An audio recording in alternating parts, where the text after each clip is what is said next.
70 partout.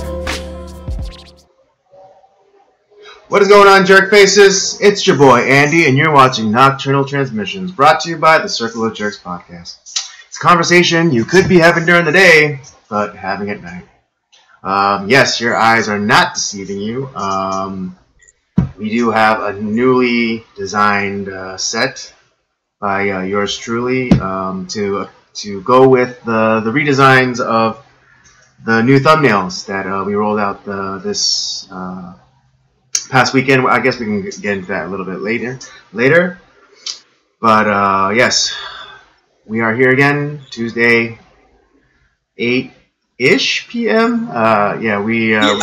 We ran a little difficulties, but technical difficulties, but we figured them out, and we're here. So we're gonna get this conversation started. And as ever, with me co-hosting this thing is the homeboy Rob. What's going on, everybody? Yes, I know, Rob, you can't see the new set design, but if I do say so myself, it is pretty fabulous. Clapping yourself on the back. Yeah, right. You know, I can do this one. Well, I have seen all the new the thumbnail design and everything that you've been working on. So it's if it's anything like that, I know it's golden. All right. Yeah. Well, I'm still gonna for the what is it? The thumbnail for the archive of this show. I'm gonna just do a screen grab as usual of us, and then just slapping that up there. So if anything, you'll see it then, or later on. You could probably just if you're really curious, you can go back later and check out the video. Oh yeah, well that's I usually try to do that anyways. Right. So yes, lots to talk about. Few things in the news, and of course we have our Spartacus review. Continuing our what was it? I've been looking forward to that. Yes. Continuing our Stanley Kubrick month, I guess. Yeah. Yeah. Well, it's slightly gonna bleed into September though, right? Because we have one more movie. Yeah, we have a bonus movie. Okay. All right. So yes, we will have. So all that and more in this, I don't know, hour and a half show. I know. Last time we went, 2 hours, but we were reviewing Barry Lyndon, and trust me, the review was half as long as the the actual movie. Yeah. Oh boy, that was quite the long film. And Spartacus is almost reached about that same time limit, but it moved a little bit faster than Barry Lyndon did. Right. Yeah. So I don't know. You want to start off with before we get into the business side of everything, how was your weekend? Weekend was good. I was off all last week. Mm-hmm. And so I think I saw you half of that week, just due to filming the podcast or doing stuff for Nocturnal Transmissions. Mm-hmm. What else? I got my car worked on. I had spent too much money on my car. So I got my AC fixed on that. Mm-hmm. I went to a wedding on Saturday. Whose wedding? My friend John, he kind of all surprised us that we didn't know that he was dating someone, B got engaged to someone, and then all of a sudden was getting married pretty quickly. So it was very almost kind of spur of the moment wedding. Right.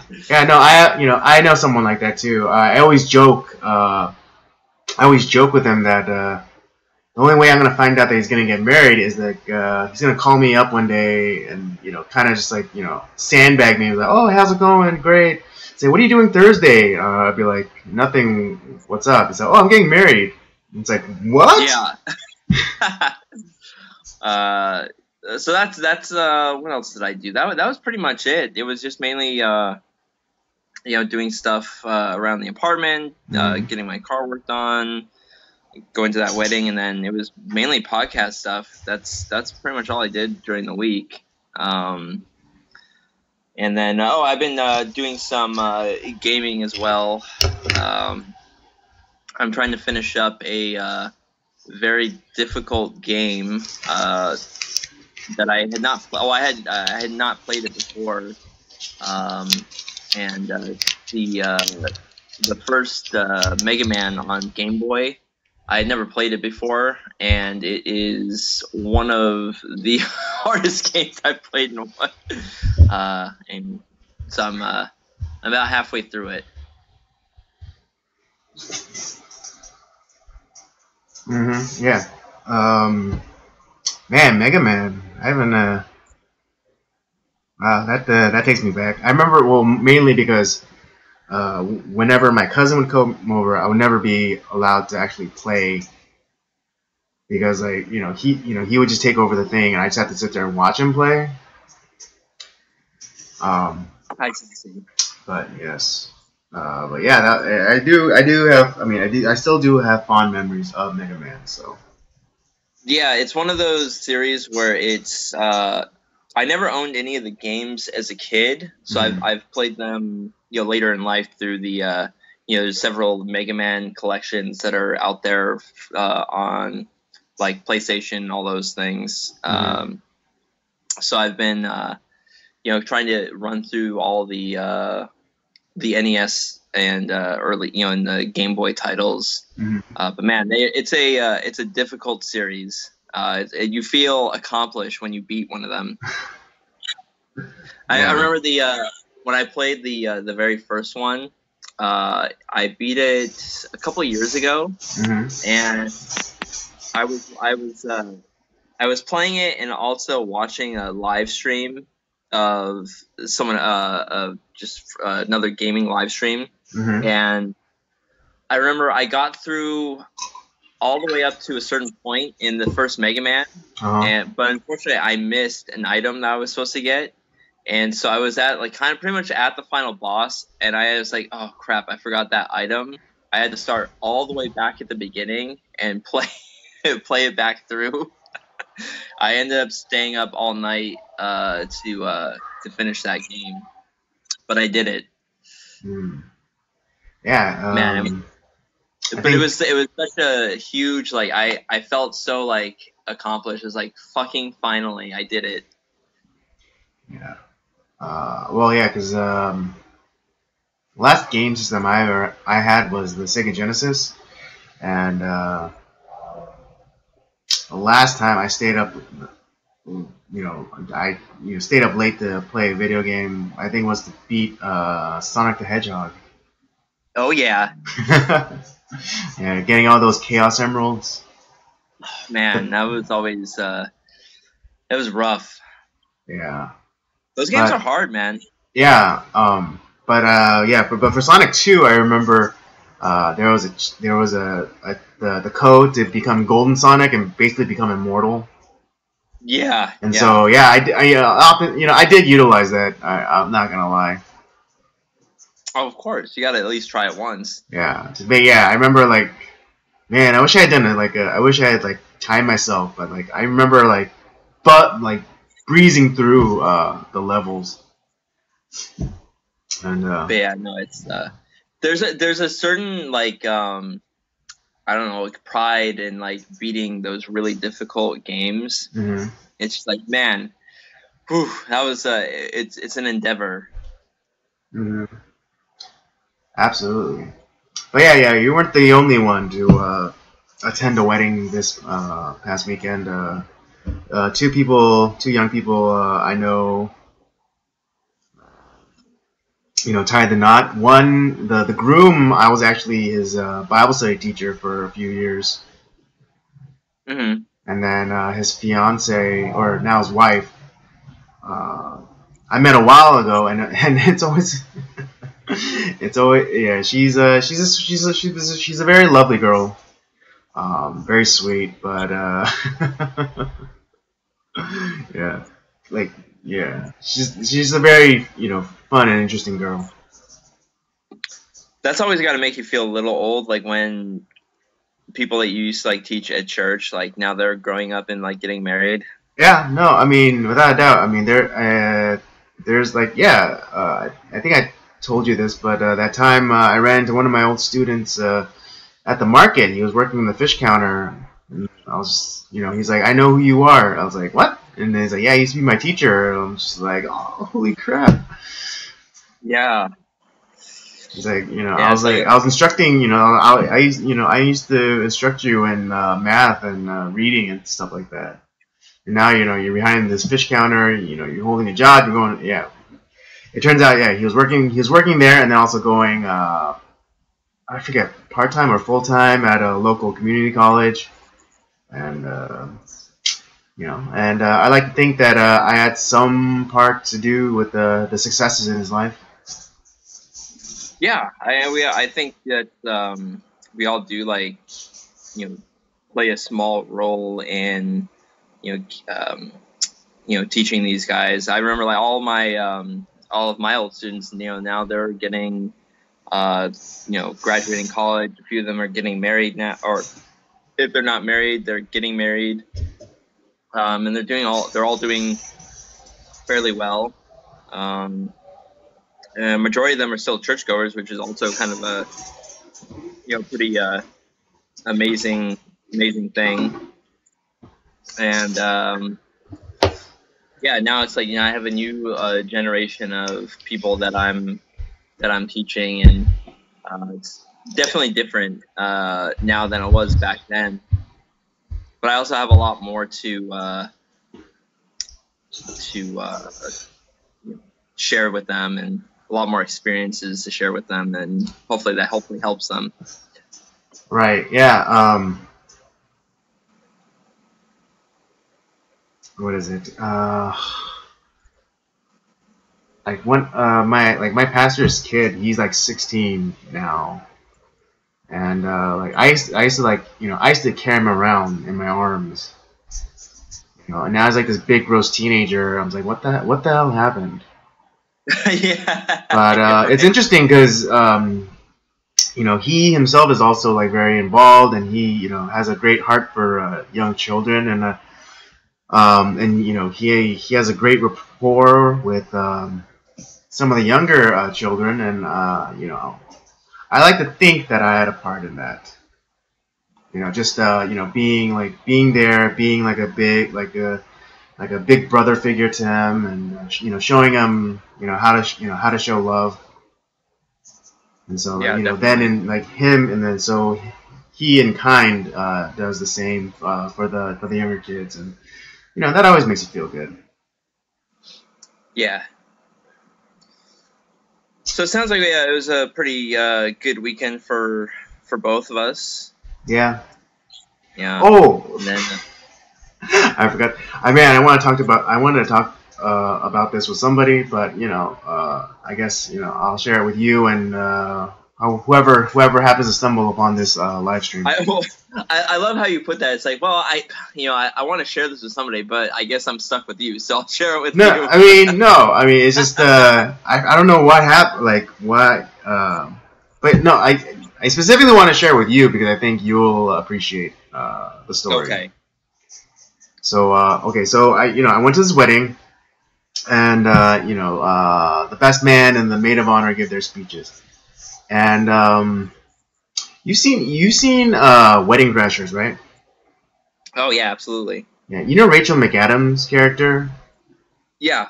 Like when she was gonna give her maid of honor speech. Mhm. Yeah, you know how like bad it was. Yeah.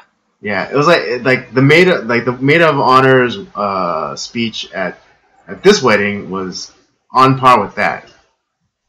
Oh wow. Yeah, because it was funny because like she like the kind of the way like the interrogatory way that that women sometimes talk can make it sound With like the upward inflection at the end of their sentences. well like but Like also this? just like kind of the way they like tend to like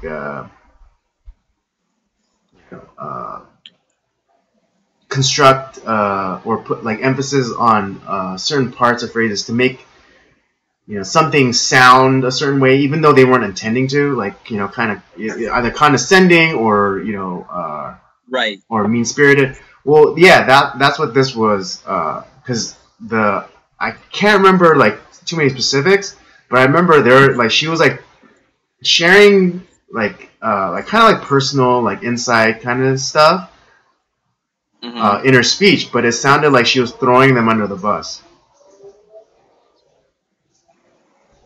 Oh, I gotta love all those backhanded compliments. Yeah, exactly. That's the way I wanted to. I was looking to describe it. But that's how it sounded. Like it was like these kind of like backhanded compliments, and just like kind of like these really awkward phrasing. And I was just sitting there. I was like, I turned to my buddy who kind of understood what was going on, and I was like, because in Wedding Crashers, Owen Wilson's character, looks at her and like points to her heart. It's like. Telling her to stop doing that speech and to just do the speech that that he suggested to her, like from the heart. Yeah. Because I mean, for those of you unfamiliar with who don't understand the joke, in Wedding Crashers, Rachel McAdam is the sister of the bride, and she's also the bride's maid of honor. She's a maid of honor, and she's gonna give this speech at the reception. And she shares with Owen Wilson's character what she has, and she's basically bashing her sister. It's like, oh, it's a good thing that you found someone as conceited as you. Yeah. And it was just really rough to listen to. It's like, do you even like your sister? That'd be about the question that people would be asking. Because and then she would be saying, "No, it's funny because I'm like telling, I'm kind of telling a truth." Da, da, da, da. And then Owen Wilson explains to her. It's like soft. It's like light truths. It's like, oh, it's like Beth. It's like sure does love shoes. Yeah.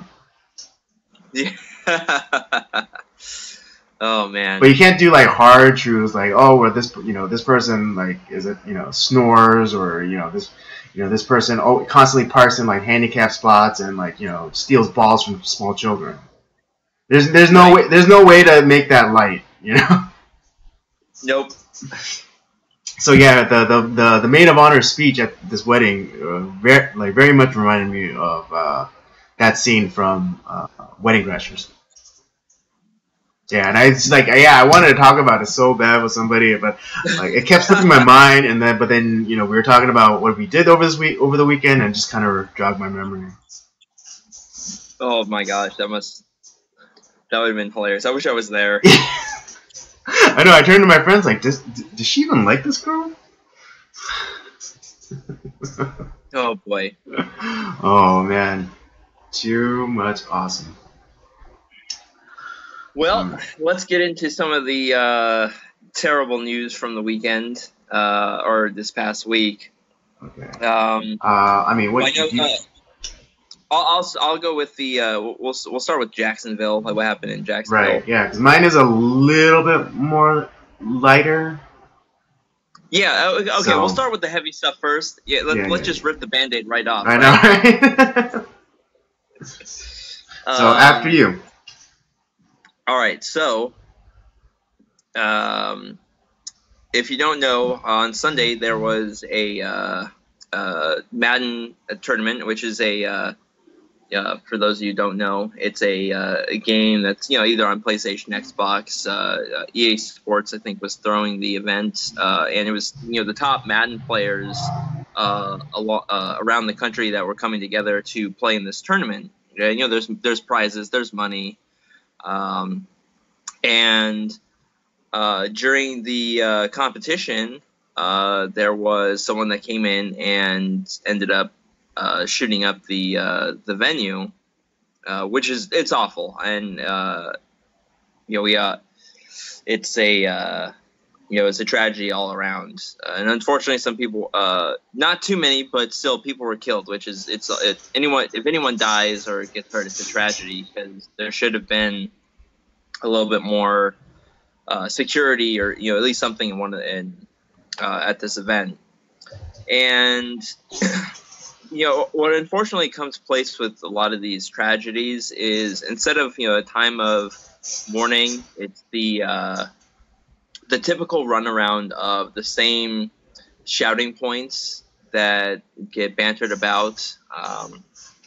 You have the typical well, it's because gaming it causes it's all these violent games and blah blah blah blah blah. So in this case though, it's football, so it's not a violent game that they're all playing. And that's, to me, that's not really a good talking point, because with gaming, it's if you can decipher between reality and fiction, and gaming is fiction, well, that's kind of, maybe you shouldn't be playing games at that point. So there was all those talking points, and let's see, you have then it's all the gun control people, and that was the obviously that becomes the biggest speaking point, and you get a lot of the people on the left saying it's well, we have to just we need gun control right now. We need to get rid of the guns. We need to get rid of all this stuff. And it's so simple. Why don't we just get rid of the guns? That'll solve the problem. And something that I that I always argue to that point is you're always pointing to this one catalyst or this one point that is going to affect change in your mind. And the reality is that no, it's not one thing. There's a myriad of issues that that are at play, and like many of these, this particular shooter was who was a competitor at this event who lost. He was on antidepressant drugs, similar to the Parkland shooter, similar to some of the other really crazy evil people that have done it in the past. They come to find out they're on these antidepressants. There was a lot of other warning signs about them that no one followed up on, or that no one.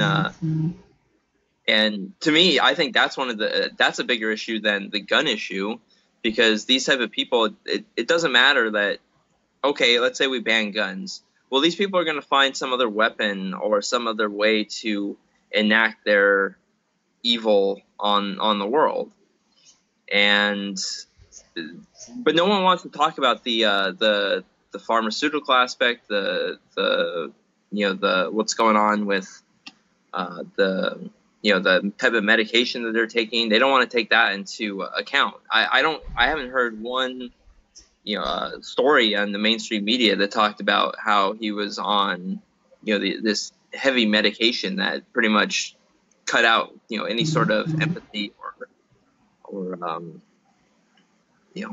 regard for humanity. I mean, it was that's kind of the unfortunate point. Right. Yeah. No. What was it? I forget whose commentary I watched, but they showed a clip of I don't know if it was the shooter, but they were talking about he was playing a game, and then he was just the announcer was saying, it's oh, look at this guy, he is not here to make friends, he is here to he's and you see how focused this kid playing this video game was, and it's oh, he is not. It was Paul Joseph Watson was talking about him today. Oh, well, I don't think I saw his. Okay, well, he shared the same clip of the announcers talking about. Yeah, him. Just he is not here to. He was the guy, yeah. Okay, yeah. And so,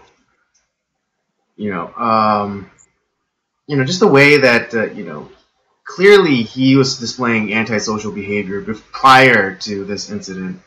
I think and just the way that the announcer was talking about him was very almost dismissive of those kind of things. and you wonder why, you know, people say, oh, we didn't see the signs, we didn't see. You were like, the guy was, you know, describing it like point blank. This guy, you know, is not here to make friends. You know, he has a laser focus. He's only here to do one thing. You know, he's totally disconnected from other people, and so, you know, those are your warning signs.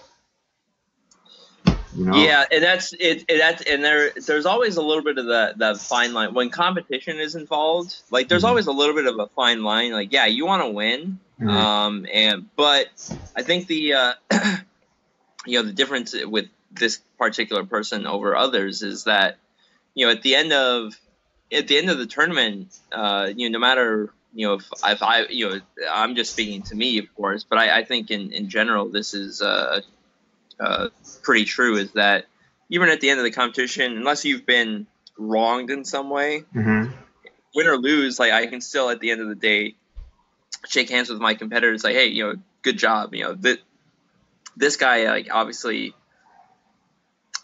did not embody any of these things. They were saying it's like, yeah, we can't get him to talk on interviews very well. It's like very hard to get him to share anything, and it's just, yeah, there was a lot of those like warning signs. You know, sometimes you know, we look back, you know, in hindsight, and looks like, man, there was a lot of these signs that we just completely ignored. Right. Yeah. And I mean, on the other side, you know, you have, you know, some of the more well-adjusted. Like I'm specifically thinking about that one guy who was, you know, he was a professional, you know, gamer, and you know, he was dating that Mexican weather girl, Yanek Garcia. Yeah. And then, you know, that ass though. But yeah, it came out that he broke up with her, and like he said, like, oh, I'm breaking up with her because, you know, I need to focus on, you know, my career, my the way I make money, and you know, playing a video game. And people were like going, how the is like, you know, oh, you know, this is what's wrong with, you know, men today, or, you know, men today, you know, they prioritize video games over women. But it's just like, you know, this guy makes money off of video games. He gets a fat paycheck for playing a game, and you know, he is serious about his career, his job. You know, just as a, you know, a surgeon. You know, if it was a surgeon who broke up with like his girlfriend, no one would give a shit. You know, it's like, oh, I really need to be focused. I really, you know, I can't. You know, and he also said, like, you know, they broke up mutually, and you know, they both agreed that, you know, because they weren't even spending that much time together anyways, because, you know, he's in New York and she's in Mexico City. So they're doing a long distance thing.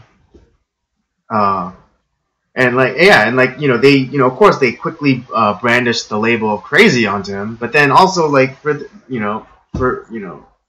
then they also slap, you know, they're a little slower to slap the label crazy on him though.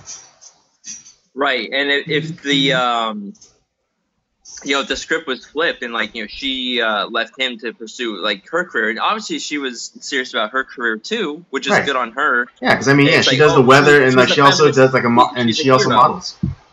Yeah, it's like, you know, she's a hero for doing that. Like, oh, she chose her career over, you know, being with some guy. It's like, it would have been like a champion story, but when it's the other way around, how he's so crazy, how could he give this up? Like, well, you know, maybe there was a lot of incompatibility with where they wanted to go in life, and yeah, the guy is making really good money. Yeah, I mean, what was it called? He plays Call of Duty, right?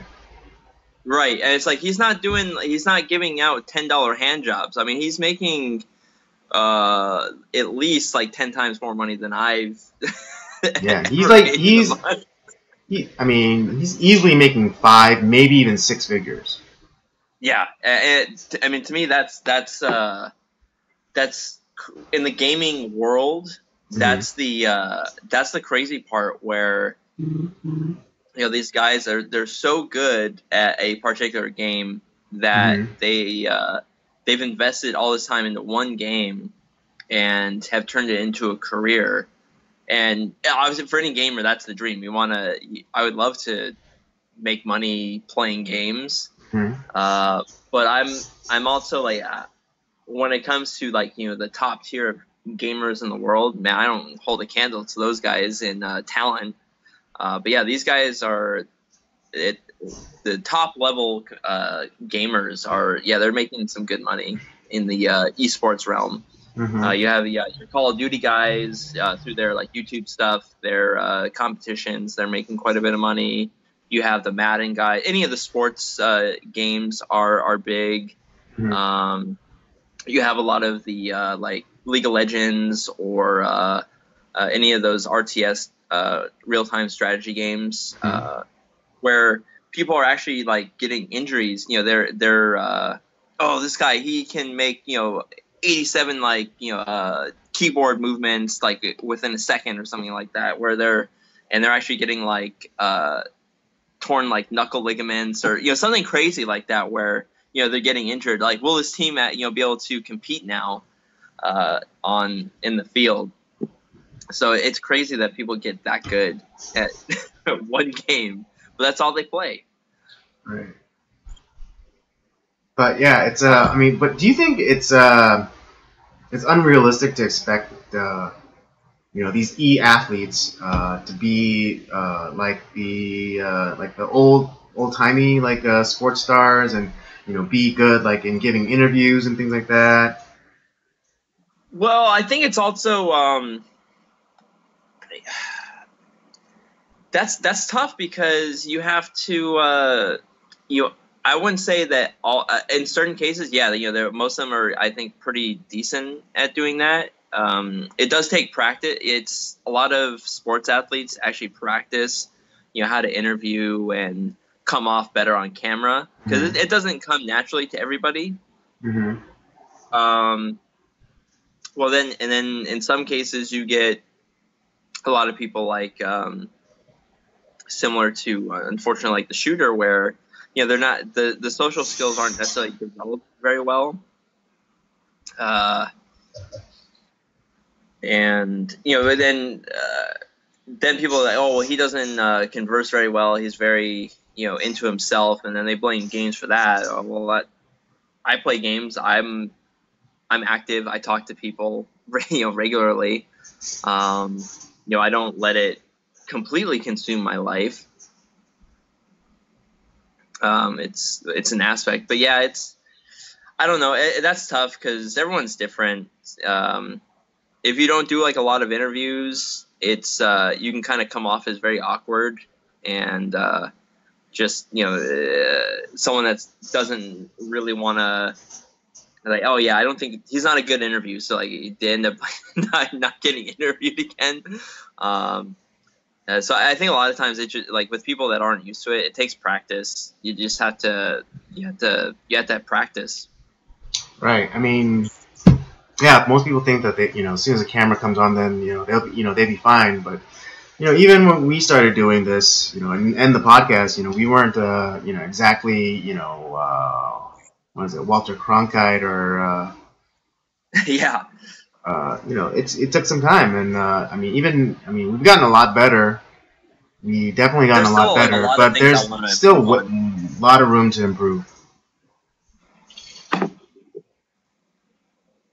Yeah. There's always like ways I'm trying to find ways to improve, to make it easier to for you to edit and kind of give us nice clean cuts, good transitions. Mm-hmm. But that's we've only been doing it for a short time, and that just comes with experience and practice, and honestly making mistakes, and that's the best way to learn, is through failure. Word. It's not, what we're doing isn't life or death, so making mistakes is bound to happen. Yeah. Plus, it's easier to make mistakes when your audience is smaller. True.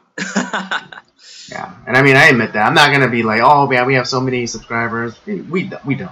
But that's okay, because now this is the time that we can say like crazy shit and make mistakes and all that other stuff. On the way to being competent. We're the chippy up and comer. Yeah, exactly.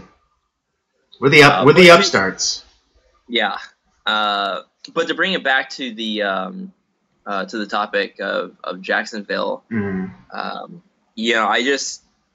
I kind of find it sad that it feels like the same talking points are getting thrown about, and you have the left that instead of it's kind of they give this almost round the clock coverage, at least at first, about how about the shooter, like about kind of giving him attention at all, which it should be the most boring broadcast of all time when it comes to these mass shootings. Yeah, like it's like that guy, I forget what his name is, but yeah, he went around and told the networks, he told CNN, he told MSNBC, he told Fox, it's like, keep it local, and if you are to talk about it nationally, make it as boring as possible. Don't include a name, don't sensationalize it. Don't include like the death toll. Yeah. Don't include the shoot, like the killer's name. Just make it as uninteresting as possible. Yeah, and obviously we're talking about it, but I don't want to. I'm not trying to give the shooter any sort of glory or anything like that. It's more of the the backlash from the different more like the predictable reaction that like media and activists are having surrounding this incident. Right. There was I think one of the most horrific things that happened, and I think it was after this shooting, is there was people that immediately came out against the NRA, and it's like, I think it's all Dana Lash's fault, and what if we need to kill her kids and make her feel some pain, and it's like, wow. And people shared like the the people that were talking about that on Twitter to like doesn't this violate your terms of service that you claim? Silence. No blocking, no suspension, no nothing. Oh yeah. And it's like when people openly calling to kill another person's children, that's really disgusting. Oh, absolutely. Of course. And this is what happens. Like it hands down, it's always going to be the same few things. It's the game. It's the games are evil. Like they're causing people to be violent, all that stuff. Horseshit. It's the NRA's fault. Also horseshit. It's blah blah blah blah blah. Or it's always we just need to we need to have this one thing that changes, and that's gonna make the world a better place. Well, that's bullshit too, because it's not a one issue problem. Everyone always thinks it's always going to be one thing. If we change this one thing, it's going to be lollipops and rainbows and puppy dogs. The reality is that it's not. Right, and also they keep blaming the NRA as if like the NRA is going and finding like these lunatics and like shoving rifles into their hands. When that's not the case, the NRA exists solely to ensure that the Second Amendment is protected and defended, and also if how they could if the left really wanted to go after the NRA, find one shooter. Find one shooter who was a member of the NRA. Yeah, that's all they would have to do. Like find one shooter who was an actual card-carrying member of the NRA. You're not going to find them. You're not going to find it. I mean, yeah, so far there has all the shooters that been in the news lately. They either didn't have a political affiliation or they all lean left. Yeah, and as soon as they find out that when these particular shootings or shooters don't fit the narrative that they want to spread, no news coverage whatsoever. Right. That's exactly what happened with the Willow Springs shooting in Texas. Because this crazy guy who definitely shouldn't have had a rifle, shot up it's the most is it worse? Was it worse than Pulse in Orlando? I think it was. I think so. Yeah. Right, but anyways, yeah, this guy who shot up a church full of people and children, how did he end up getting stopped? It's like, oh yeah, a good guy with a gun. Yeah, and also who was also a certified NRA instructor who taught safety and shooting techniques. Zero coverage. It went they stopped talking about it as soon as that came out. Like the hero of Willow Springs was an NRA certified instructor. And it's crazy because you had and then even on like social media and stuff, you had people on on the left sharing almost applauding and celebrating that. Oh, good. Celebrating people getting shot up at church, which is really horrific. It was an attack against Christians for one, and then it's like, oh well, the only sad thing is that not more people didn't die at that church. It's like, wow, that's pretty really horrific stuff. And that's like and then again you kind of tap Twitter or Facebook on the shoulder. It's like, hey, doesn't this violate terms of service? And then just they take a quick glance. It's like, no, it's cool. Like I said, when it doesn't fit the narrative that people want to put on mainstream media, oh well, then it's zero coverage, not important, not anything. Yeah, and it's ridiculous. I mean, because they said they keep saying the government should take away the guns. The government should take away the guns. Well, right now, and then they also say that Trump is Hitler. But right now Trump is the government. Trump is the government, and and if Trump is literally Hitler, then you want to have Hitler have all the guns?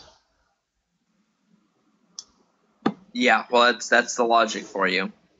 Yeah, it hurts my brain. It really does. It's just like it's like that. It's like that thing that Gavin McGann says. Like, just think it through. Think it through. You want this one thing. But then you also, but it leads to this thing, which will ultimately end up in that thing. It's goldfish memory. That's essentially what it is. People have a 3-second attention span, and then they forget, and then they shout about something else that contradicts. Right? Yeah, and I mean, a little off topic, but the whole Trump impeachment thing.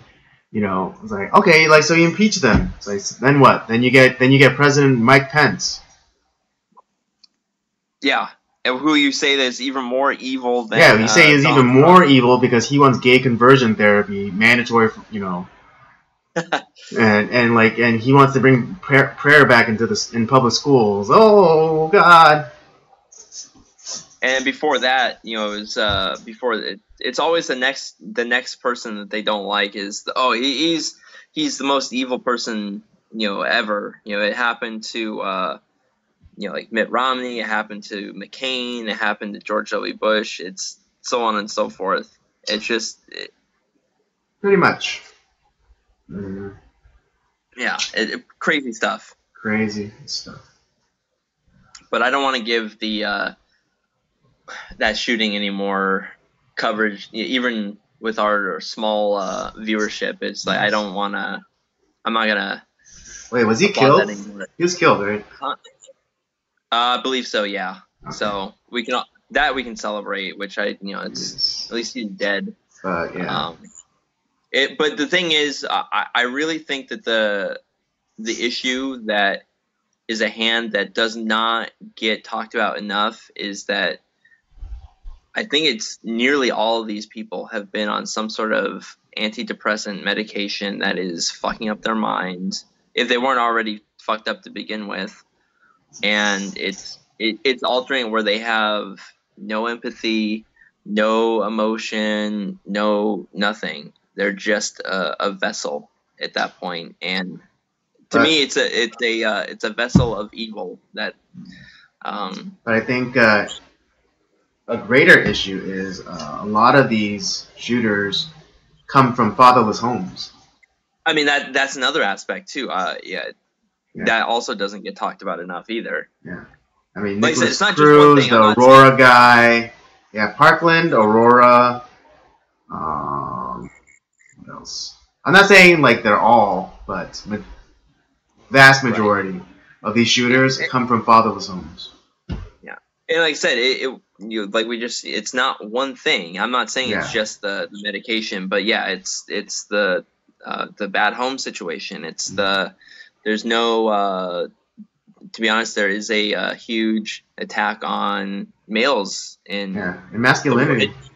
Masculinity in general, and so there's a lot of people that are left without direction, guidance, and essentially you have a whole half of the world that ends up being forced to almost hate themselves, and that messes with your mind after a while. There's no purpose, there's no direction, there's and so it's the left claims there's all this toxic masculinity. Well, they're creating that toxic masculinity by destroying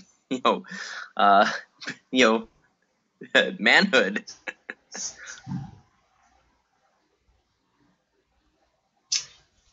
True. I mean, because like the same what is it? The same reckless behavior men exhibit is also or what is it? Yeah, the same kind of like reckless abandon that men have, and that causes them to do like crazy acts of physicality. Also, is the thing that pushes men to run to burning buildings or to storm up a hill, in war. Yeah. So, I mean, I don't think to demonize men or something like inherently male behavior is such a good thing. It's not. It's not, and if anything, this podcast is a haven for those who with a more traditional view of masculinity. Yeah, absolutely. Well, I guess we'll move on to our next segment, and you had a interesting news story that you wanted to share, right, Andy? I sure did. For those of you unaware, last week a woman went on a date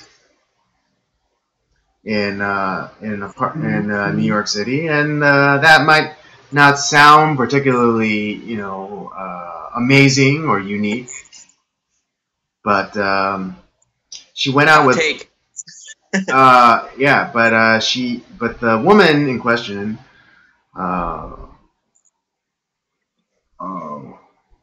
was meeting up with, I think, at the very least 200 men.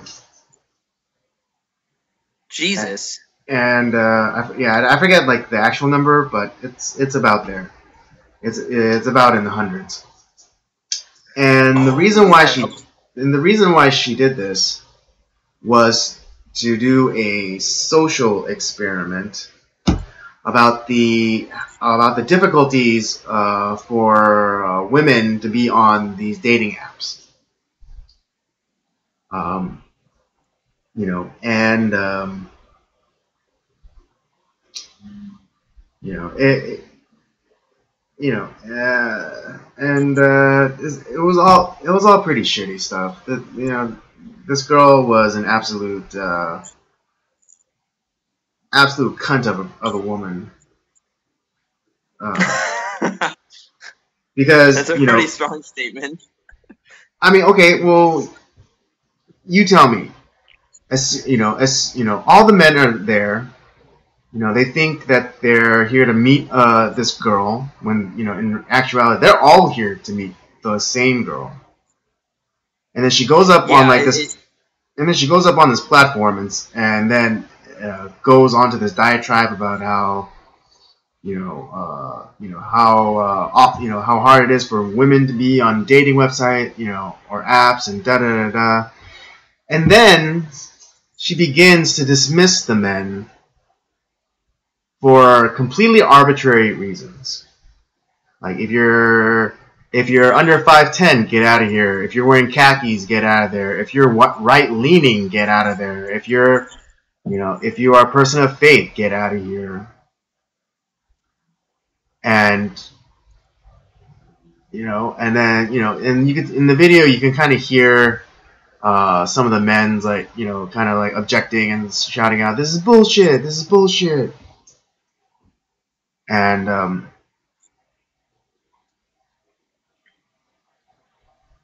I can't even find the words, because it's like, this is such fucking bullshit. It really is.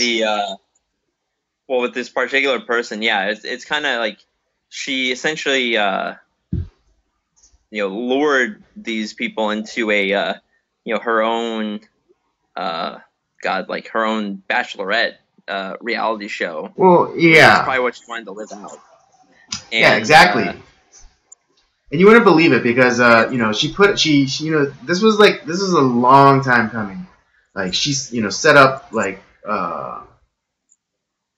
this profile, and then she also like outsourced the flirting part out to like people in another country, through like I don't know, I forget what happened. This service where you give out you can have multiple numbers, and then like, yeah, she had other women flirting with these men, and getting them all excited about like potentially meeting her, and then and all that other stuff. And yeah, and then like when she does like meet them in real life, she goes off and like dismisses a huge a large majority of them for arbitrary reasons. And then like whoever was dickless or was hard up for some poon, she put them through like a series of like physical challenges to all for the privilege of going out on a date with her. God. Exactly. I know. Yeah. This is partly the reason why I don't do the like those like dating apps. Well, Tinder is like, I think, one of the worst. But even it did like, yeah, Tinder kind of degraded really fast. And yeah, I mean, I'll admit that I did have an account. I did have a Tinder account, but I kept getting like the robot hookers. Let's be honest, it was a Grindr account, wasn't it? Yeah, it was. But yeah, like I kept getting met, like, because I'm not looking like terribly carefully, and this is also back when like the profile was very like minimal. It's like it just had age, location, and like a quick like little blurb. Right. And so I was just, and then again, like, because I'm a numbers guy, I just kept swiping right, just kept swiping right on all of them, and the only ones that replied were the robot hookers. Yeah, it's yeah. I think this like will nearly, I don't know, maybe destroy Tinder. I don't know, but the yeah, I just have never been a fan of those internet dating sites or anything like that. Just because, to me, this is what happens. Is Yeah. you Well, get I mean, but if regardless, not like this cunt of a woman did this under the guise of a social experiment, and and she was dismissing people on completely superficial and arbitrary criteria. Let's switch that, and let's say a man did this. A man did this, and he trolled all these women, and then he's like, okay, if you're not a C cup, if you're over 5'10", if you have red hair or a fatty, get out of here. yeah. If a Oh, he'd man be a did that, monster. if a man did that, how well would that have been received? Oh, he'd be a monster. Of course. But because a woman do it, she's empowered, or she's taking, taking back the narrative, or some bullshit. Yeah, it was pretty awful stuff. When anyone does it, when you're deceptive like that, it's I think it's one of the worst things you can do. Don't it's But just, but this is to push some stupid narrative of how predatory men are or whatever. But then it's but back in the day, men had to do really impressive shit. They had to kill a buffalo. They had to amass a fortune. yeah. Right, just to even be considered as a potential mate for somebody, for a woman. And now, Yeah. Now it's, oh well, yeah. Yeah, and now it's and then of course, because she got criticized, she's like, oh, it's like, all these articles kind of defending her, saying oh, what is it, strong female whatever, comes under attack after social experiment. It's like, no, she was being a royal cunt. yeah. And if a man had done this to a bunch of women, you would not tolerate it. You would rightly call him out on it. The crazy thing with that work, when it comes to me, I tend to be very selective when it comes to women. Hey, well, I would consider myself to be very kind and respectful, but there's a lot of times where I can usually tell within the first 5 minutes of talking to someone, when at least with the opposite sex, yeah, it would never work out with this person at all. Either they're you get this type of woman who just is completely out of their mind and just kind of a terrible person to begin with, or you have the completely vapid that it's okay, where they haven't developed any sort of personality other than their looks. And I've been on a number of terrible blind dates that is I was almost pissed off at my friends for setting this up, because it's wow, you don't know me at all. But yeah, this is one of the most it's not right when anyone does it, man or woman, and this is, I think, one of the worst things that someone can do. And you completely who knows Right. how Because far those guys had to travel, or right, and who knows, the people that this bitch employed to talk and flirt with these guys, who knows, these guys might have actually fallen in love, and they thought, they were actually thinking that they're actually meeting someone of substance, and someone who that they can have somewhat of a future with. right. or relationship with, and like now they get there and just like they're completely crushed. Right. Well, I think the most egregious was, it's not the fact that like she just kind of, oh yeah, I'll meet you at this, place and time, and that was the only contact that they had, but to not only, to have other people intentionally message them and build at least a little bit of a relationship, and kind of like, oh, things are progressing pretty well. I'm getting to know this person, and so you have something more to, a little bit of a better foundation to work with on that first date. And come right, it's like, oh, I like Thai food. I like Thai food too. Oh, great, we should totally go get Thai food on our date. Yeah, or who knows, like where it progressed in those messages, but then it was all fake to begin with, and it was exactly, just, exactly, yeah, because you're like, because they say like, oh, it's just a social experiment. You were messing with fucking people with fucking minds and hearts. Yeah. All right. And that is the most fucked up shit ever. Yeah, I would have been, had I been a part of that. Yeah, I would have been extremely furious. Right. No, and I mean, yeah, and like, because actually, some men did actually stay and participate in like the physical challenges. I was like, oh, you dickless bitches. What, man, some of the most desperate people on earth. Seriously, I would have been gone. Seriously, as soon as it came out, I was like, oh, this is like, this is a social experiment. I would have been like, I would have been gone. I wouldn't even have waited to hear her arbitrary criteria for the ideal man that she's looking for. Because even that was like bullshit. Because like, oh, you have to be taller than 5'10". You can't wear khakis. You can't this. You can't that. You have to be this. You have to be that. That is some horseshit.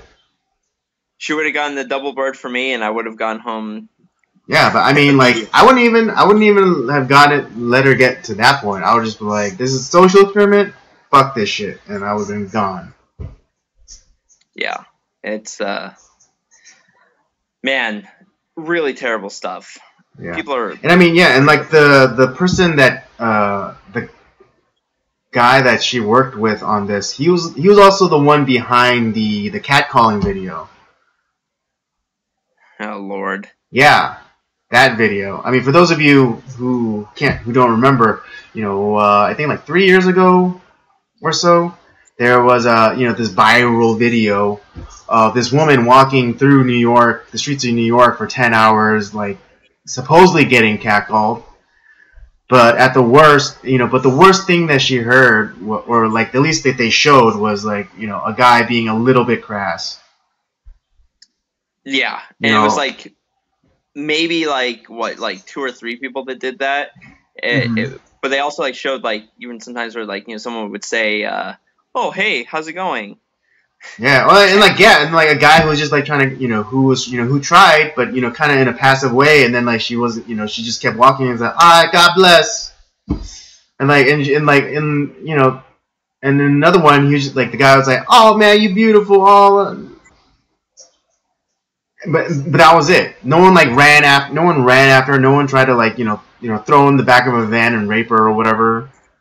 Or even like lay hands on her. Yeah, they were all like, respectfully a distance away from her, and like as she passed by, they were just like, oh, it's like, oh honey, you beautiful, and like, no response, like, oh, God bless then. It's just, oh boy. My not that I had much faith in humanity before, but it wanes even more every day, it seems like. Yeah, I mean, only when I hear shit about like this. Yeah, I mean, this is the kind of stuff that makes me want to just go live on a deserted island away from. Yeah, it's like just flip the table over and just like, I'm done. Yeah. Oh, jeez. Anyways, let's finally get into the last bit of the last bit of the show, which is the Spartacus review. Sounds like a plan to me. I need to end this on a high note. Yes. For those of you unaware, there was a movie back in in the year 1960, called Spartacus, and it starred Kirk Douglas. Who's still alive, by the way. Who's still? Yeah, I was surprised. I thought he had passed away, but he is still alive. I think he's like at least 100 now. He's over 100. Oh shoot! Well, there you go. Yeah. Yeah. So yes, Kirk Douglas, father to Michael Douglas. He plays the titular character of Spartacus, a Thracian slave in the time of the Roman Republic. Yeah, before it became the Empire. Although there was a lot of Empire talk within the movie, like between like senators and things like that. Yeah, well, there was Caesar before he became the emperor. Right, Caesar before he became like the Caesar. Yeah. Yes, and so Spartacus is a slave, and he is bought up and put into a gladiatorial school, where they take slaves and they train them to be fighters and to ultimately fight in arenas and maybe even the Colosseum. And Spartacus then leads a revolt, a slave revolt. This is actually kind of based on history. The Third Servile War is the war that was used to portray. Exactly. So he leads a revolt of slaves, and their ultimate goal is to leave Italy. But the Roman Senate is not going to have that, because they know that if they allow them to leave, or they allow them to revolt and then ultimately leave, then it'll potentially spark a revolt, within the entirety of the Roman Republic and Roman territories. And back then they loved them slaves. It was a little bit of you get a little bit of both sides. You get you have Spartacus and the slaves that are revolting, but yet you also have an internal struggle between the senators. You have the one who wants to destroy destroy the rebellion, and there's a couple other senators who want to just just let them go. We're already fighting. They were already talking about we're fighting 2 or 3 other wars. We have other issues at hand. Right. We don't have the men and the money to spare to get rid of these guys. Exactly. Yeah, because they were already in a war like in Spain and I think were they still fighting the Carthaginians? I think that was I believe that's who they were talking about. I don't remember, but yeah. Yeah, because they do mention Pompey in Spain. So so we know for sure, they were at least in the movie they were fighting a war in Spain, maybe with Carthage, which is northern Africa. But yeah, it was. And so Spartacus leads his revolt, and he's going through Roman towns, collecting gold and stuff. And they broker a deal with some pirates to transport them back to their country of origins, or within walking distance, or within traveling distance from their countries of origin, and then they're ultimately betrayed because the Roman Senate gets involved and pays off the pirates to not help them. Yeah. And so, which forces, and then the Romans get 2 armies to come and converge up on them, ultimately forcing Spartacus's hand to march on to Rome, and ultimately to his death and to the death of the slave rebellion.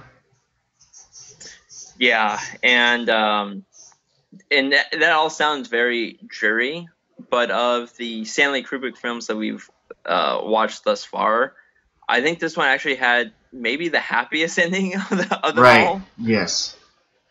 Because yes, spoiler alert: Spartacus gets crucified, but his wife and child are freed. Yeah. So, but yeah, that's the kind of quick summary of Spartacus. Like Robert was saying, this was probably one of the more happier endings for a Stanley Kubrick film. Yeah. But also, it is also one of the most like commercial, I would say, like very by the books, by 1960 standards movie from him as well. Right. Something I've noticed with the films that we've watched thus far, and there's the way that they end tend to be in a more of a dark or slash realistic way. There isn't the typical Hollywood right into the sunset, everything's hunky dory type of ending, and I think that's somewhat like life as well, where it's not life doesn't just isn't as clean cut in that sense. Where obviously we want Spartacus to win the rebellion, to gain his freedom, and everyone to make it out safely. But the reality is that, well, A, he's a real person, and that didn't happen. But then B, even if it is a movie, but Kubrick wanted to be realistic, and it's like that's really not how things would be. There would be a lot of death, and the characters and the people that we care about, they're more likely not going to make it. There might be a handful that do end up escaping, but for the most part, it's going to be that's pretty much the end of it. What I did like about it, obviously, you have several different storylines that are going on within the movie. You have obviously Spartacus and the challenges that he faces as a slave and going to the gladiatorial school, the conflicts he has with his captors. Yet you also have a struggle with the between the elites within the Senate. And you kind of see the struggle that they're working at to gain power and to manipulate Rome to their advantage, and all of that affects Spartacus and the rebellion, and so it's all connected in a sense. And for a time, Spartacus and the slaves, they do kind of fight and gain their freedom, and there is happiness in that Spartacus finds love. He saves one of the slave women that he had that he favored, and was able to protect her, and his wife got married to her, and his whole goal, when that happened, his whole goal changed. It wasn't just, obviously he wanted everyone to make it out safely, but his goal then became I want to protect. He wanted to protect his wife, and then he wanted his son to be born free and to be able to live out in freedom. And in a sense, that goal was accomplished, because obviously Spartacus dies for that to happen. But before he dies, he was able to see that his son is, and his wife told him, your son is born free and he'll know freedom for the rest of his life. Right. So in a sense, it's like he accomplished his mission. Exactly. Which is, I thought that moment was really touching the film. That it's one of those like bittersweet moments. And especially just before the end, when he pisses off Crassus and then which forces or which incites Crassus to have Spartacus and his friend Antonius fight to the death, and then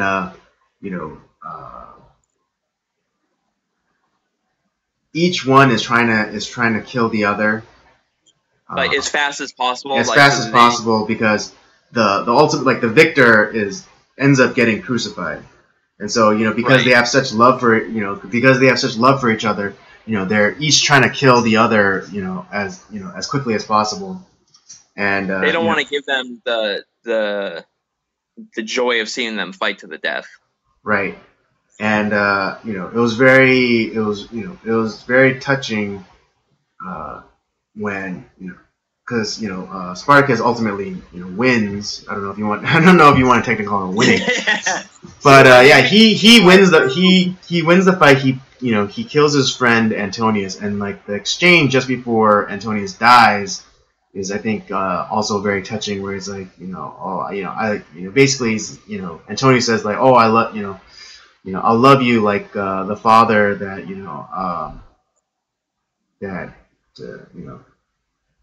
I'll essentially, like, I'll love you like a father, and then Spartacus to Antonius says, oh, I'll love you like the son I'll never get to see. Yeah. And then I don't know about you, Rob, but that little exchange, that like really got to me. I was like, oh god dang, man, right in the feels. That was a rough scene for me too.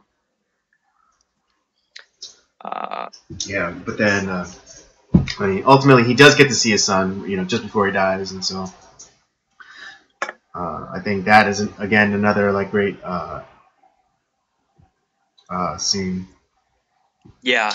Also, this movie is important in that it was written by blacklisted writer Dalton Trumbull. Yep. Yeah. He was a writer in Hollywood, and because of his affiliation with the Communist Party here in America, he was blacklisted. And this is like during like the McCarthy era. And but even though he was blacklisted, he still wrote scripts for movies and stuff under pseudonyms.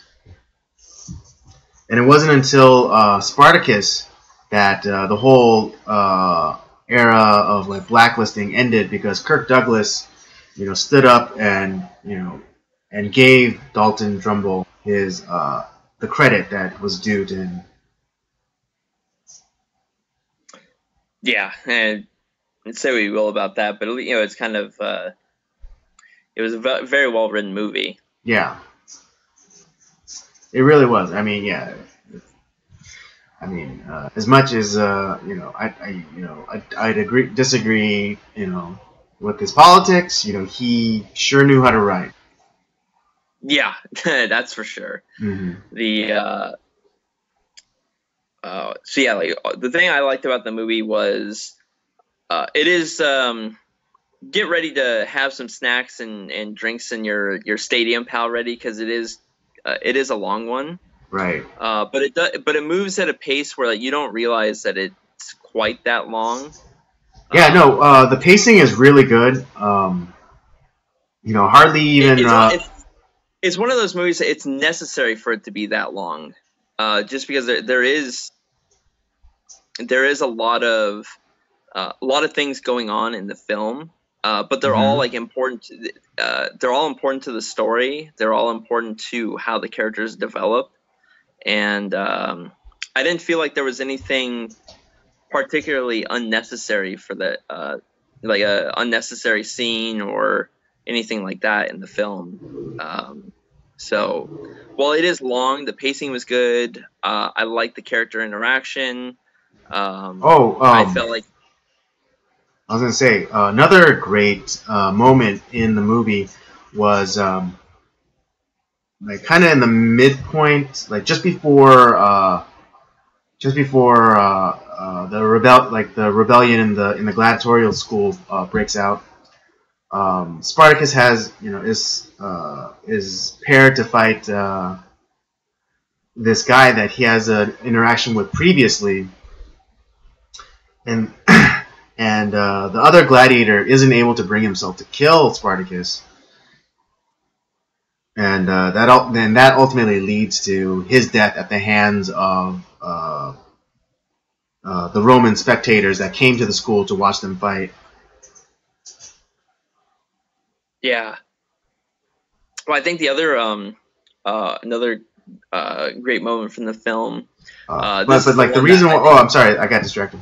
But just quickly, the reason why it was so powerful for me was because in a previous scene, we were getting to know like the different gladiators, and Spartacus was trying to introduce himself, and I guess that gladiator was at the school for a while, and Spartacus asked for that guy's name, and he's like, nope. And then Spartacus he's like what's the deal? I'm just trying to be friendly. And he's like I don't want to. I don't need to know your name. I don't want to know your name. It's like because one day we might find ourselves in the arena, and I'm gonna kill you. Yeah, and I'm gonna kill you. And that and it was powerful in that sense. That he just decided not to kill. Yeah, because that other guy had the advantage, and he was like ready to kill Spartacus, but then they had that thing where they they look into each other's eyes, and there's like this mutual respect or whatever, and then so that and again the other gladiator turns on the captives, and then he's ultimately killed.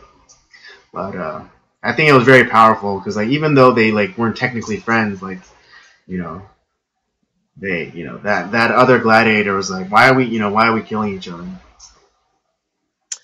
Yeah, the scene that I really liked, and this is one of probably the oft mentioned scenes of the film, is towards the end where they've know Spartacus and the group, they know they've lost, they were defeated in battle, and a lot of them were given the option. They've had a lot of reason to be mad at Spartacus for losing, and they were given the choices. All right, all of you will be spared from the cross if you give up. They'd have to go back into slavery, but they wouldn't die as long as they gave up Spartacus. Right. And no one initially, everyone was dead silent, and Spartacus was about to give himself up so that they wouldn't die, and everyone piped that was still alive piped that was claiming they're like, I'm Spartacus. No, I'm Spartacus, and they all claim to be Spartacus. And again, another one of those great classic movie moments that that people have parodied or paid homage to. Right, and I think maybe one that kind of plays homage to that is in Dead Poet Society. I was just gonna mention that. Yeah, at the end where finally Ethan Hawke's character gains the courage, and he stands up on the desk, and Captain, my captain, and some of the other students follow suit, and it's it's not, again, it's paying homage to that moment where they're honoring their teacher, but then they're also saying that we're individuals, we're finding our voice. Well, even that, it's not even that. They're showing it's we're unified. We're all one body and under one name. And if one of us goes, we all go. Right. Which I think, because I saw the Trumbo biopic. Mm-hmm. And he's kind of definitely Dalton Trumbo is definitely putting a little bit of himself into this movie. With the whole blacklisting thing, and the solidarity of the people who are also blacklisted and things like that. True, but it was still a great moment in the film. Yeah, again, I'm not trying to take away. I'm not saying that, because, Dalton Trumbull was a communist, I can't appreciate the work that he did. I appreciate it. Again, I love that scene because I feel like the love and the camaraderie between the men, that it doesn't matter to them because they love their leader so much that they themselves are willing to suffer the punishment. Well, what's your any final thoughts before you give your rating, Andy? I mean, not really. Convich 22 is back in the chat, and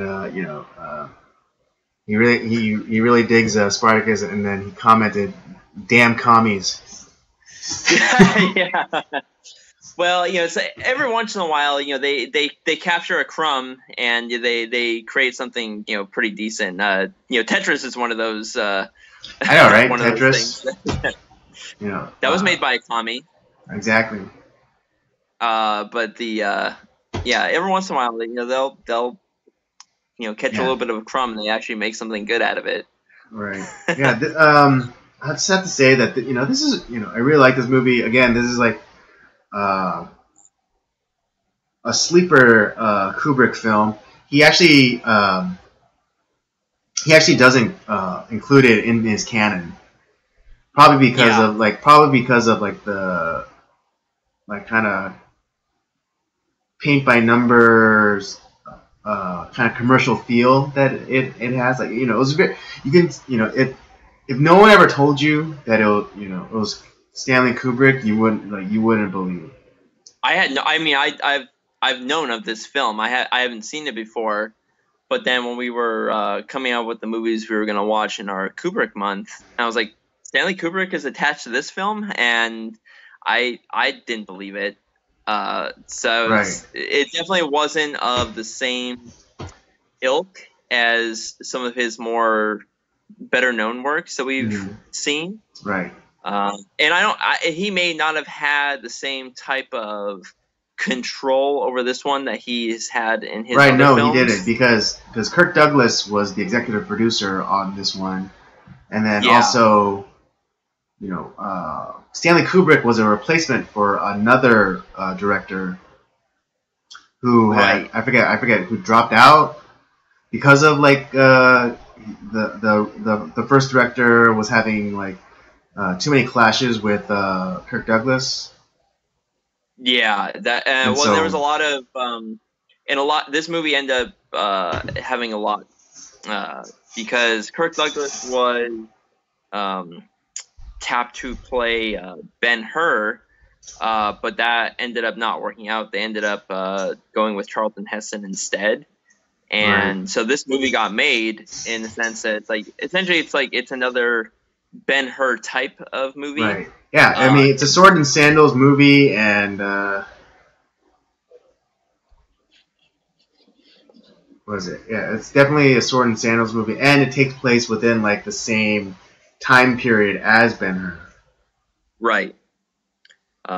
So yeah, it definitely doesn't have the same Kubrick feel. So if that's something that you are looking for, maybe this won't be the movie for you. But if you're just looking for a really good film, this one I can't recommend highly. Well, I mean, what is it? The Library of Congress, added it to its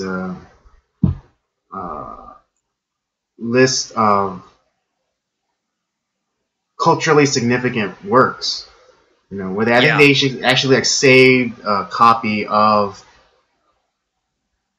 what is it?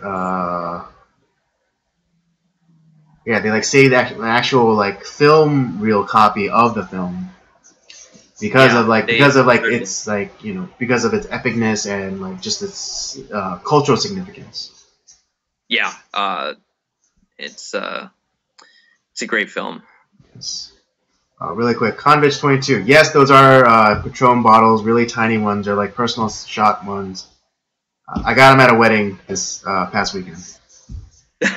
Yeah, Andy's drinking Patron on the live stream. Yes. Did you just get the one, or did you get like a bunch of them? I got like 3. I had one there with the groom. Okay. I had one there with the groom, and then I took 3 home with me. Nice. Yeah. But anyways, back to the review. Scale of 1 to 5, I would give this.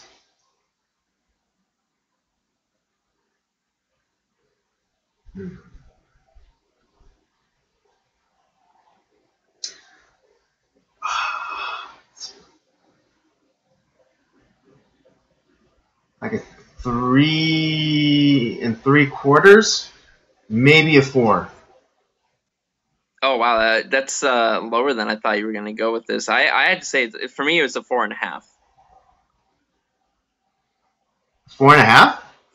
Yeah. Wow. I really like this movie. Okay. Yes. I mean, I still like this movie too, but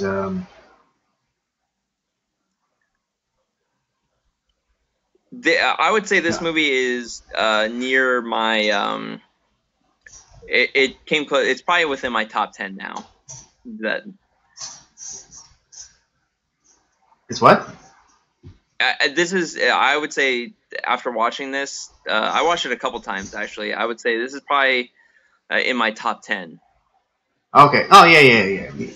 Me too. That's why I have it like pretty highly. That's why I rate it so high. I like the dialogue. I like the characters. I like the complexity of the storylines between characters. Had great action. So one of my favorite scenes was Spartacus drowning the guard in the pot of boiling soup. Yeah, he just found out.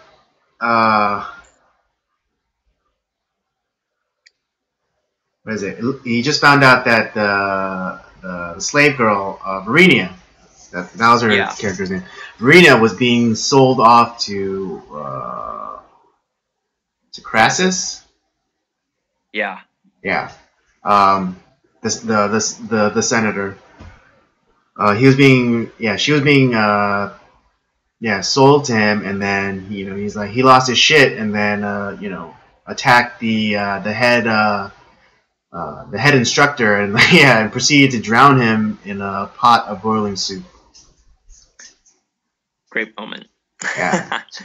That was pretty badass. But it's funny because, like, I don't know, maybe it's because of the heat of the moment, but you think that that the soup would be burning Spartacus as well. True, but he, it's like at this point, it's like he just wanted that guy to die. Yeah, no, I mean, again, I understand. Like, yeah, and like in real life, maybe, it was like, if he like flashes white and like just goes on a rager, then I can understand, like, the adrenaline's pumping and he's not like feeling everything, and so. Yeah. So yeah, 4.5 stars for me. Great movie. Definitely it's a must watch. Mm-hmm. In my opinion, it's one of those great movies of all time. Yeah. I mean, this actually, I think I am gonna change my score to a 4, just because of the supporting actors. Really great performances, like the old fat senator. He was great. Yeah, he was great, and then also the guy playing Julius Caesar was pretty there, and also freaking Laurence Olivier. He played Crassus. He was great performance. Too. Great performance. Well, it's a Laurence Olivier. Like, what do you expect? Yeah, true. Yeah, but even the gladiatorial school owner, Yeah, he like even his performance was good. I even though you're supposed to like kind of hate him, but he kind of had like this endearing quality. Yeah, he wasn't he was not a bad guy. He just wasn't good at the same time. He was Right. Yeah. He just lacked a certain moral quality to him. right. But yeah, but after he lost all his money, and then he was working with that the old senator. Um, you kind of felt for him a little bit. Right. And then also like at the end when that old senator gives up all of his money and goes and Hannah Baker's himself. Yeah, he used up all the last of what power and influence he had remaining to save Vrinia and his friend. Mm-hmm. Gave pretty much gave them all the money he had in the world, Mm-hmm. and then he kind of sacrificed himself because he didn't want to.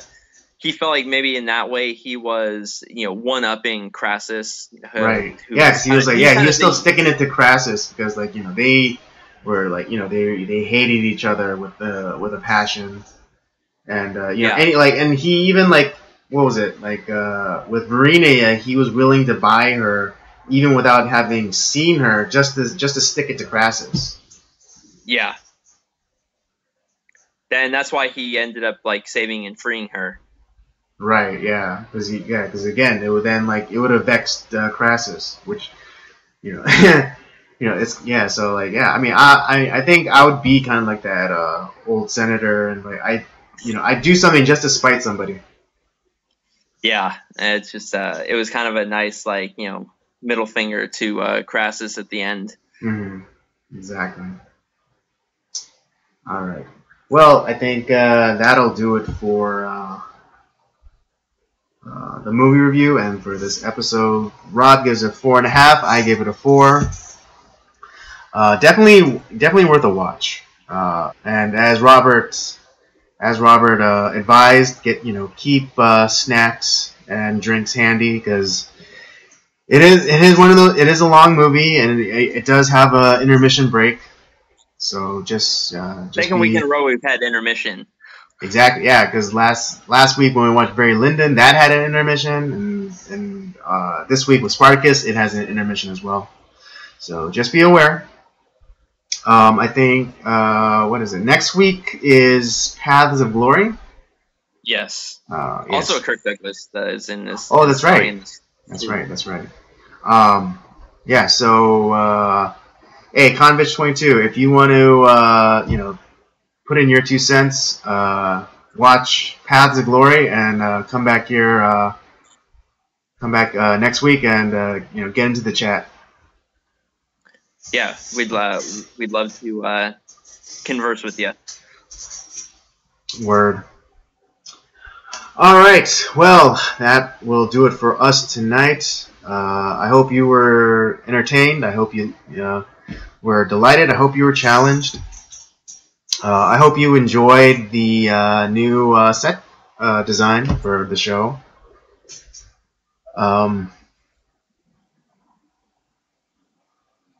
Where is it? Yeah, don't forget to come and join us every Tuesday at 8-ish p.m.